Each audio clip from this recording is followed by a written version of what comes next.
মাজারে জাতীয়তাবাদী সামাজিক সংগঠন কোনটা পাবেন আপনি? কোনটা জাসাস আপনি? কোনটা? চুপ করেন, এই চুপ, এই সাইলেন্ট করেন, এই মিছিল না।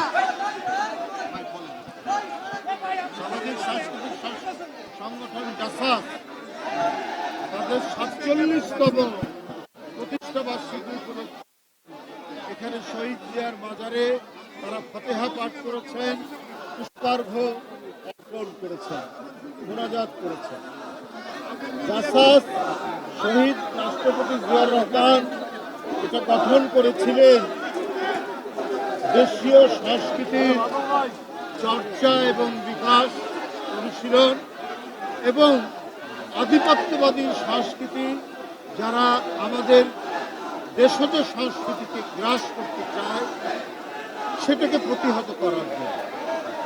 এই জাসাসে আপনারা জানেন একসময় বিখ্যাত মানুষরা যারা এই জাসাসের জন্মলগ্ন সাথে জড়িত ছিল, বিখ্যাত কবি আল মাহমুদ, বিখ্যাত হুসেন ফকির, বিখ্যাত গতিকার মনিরুজ্জামান মনির, যারা এই জাসাসের সংগঠনের সাথে জড়িত। এবং আপনারা জানেন যে বাংলাদেশের একজন প্রখ্যাত অভিনেতা, নাম করা নায়ক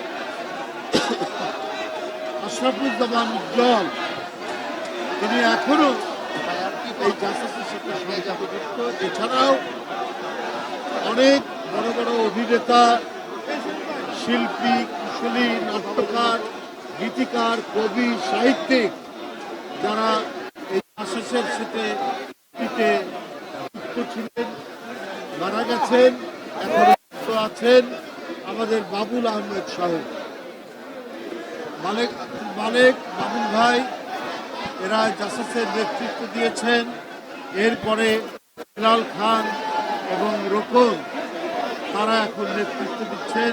আজকে জাসাস যে পর্যায়ে উপনীত হয়েছে এটি একটি গর্বের বিষয়, এটি একটি অহংকারের বিষয়। আমার বিশ্বাস আজও আধিপত্যবাদের ছায়া বিস্তৃত আছে।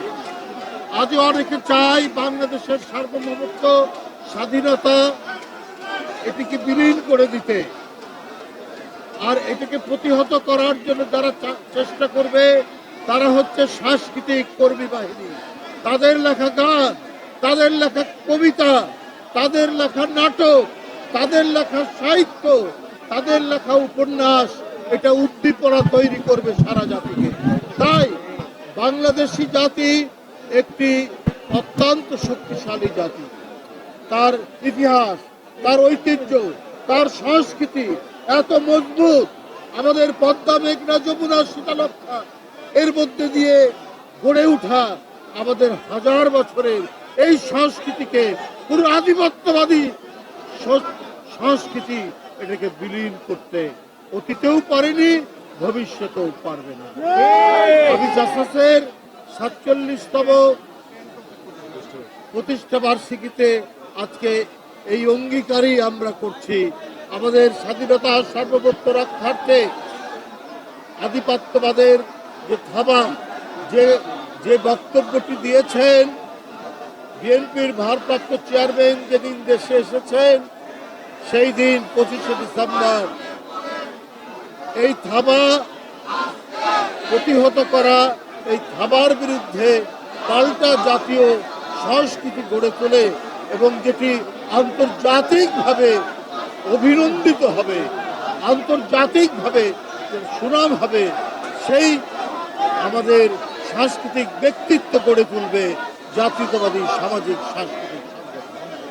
তাই বন্ধুরা আমার, আপনাদের কাছে আমি ৪৭তম প্রতিষ্ঠা বার্ষিকীতে শহীদ জিয়ার বাজারে জাতীয়তাবাদী সামাজিক সাংস্কৃতিক সংগঠনের আজকের যে কর্মসূচি, সেই কর্মসূচির সাফল্য কামনা করছি এবং আপনাদের এই র্যালি এখানে এই মাজারে পুষ্পস্তবক এবং দোয়ার পরে তারা এখন র্যালি করবে।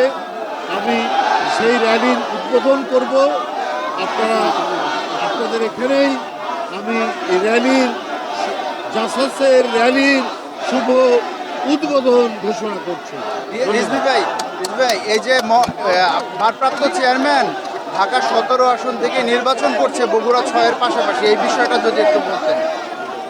ভারপ্রাপ্ত চেয়ারম্যান তিনি সারা দেশ নির্বাচন পরিচালনা করা এবং ভোটারদের উদ্দীপনার একজন প্রধান প্রতীক উনি যে কোনো জায়গা থেকেই সারা বাংলাদেশে তো তার নেতৃত্ব এবং তার দেশের মানুষ তাকে একজন জাতীয় নেতা হিসাবে বরণ করেছে।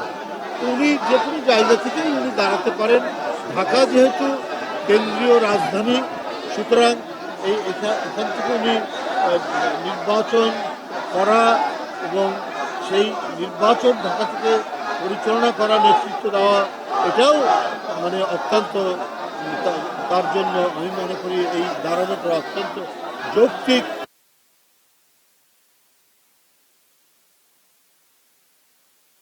জিয়ার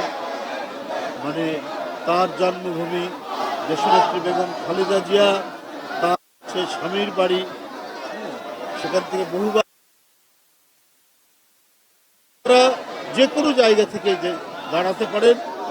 যারা তারেক রহমান যেখান থেকেই মনে করবেন সেখান থেকেই তিনি দাঁড়াবেন, কারণ তার জনপ্রিয়তা, ভোটারদের মধ্যে তার প্রতি যে আগ্রহ এবং তার প্রতি যে উচ্ছ্বাস, সুতরাং এই ক্ষেত্রে তার কোথাও থেকে দাঁড়ানো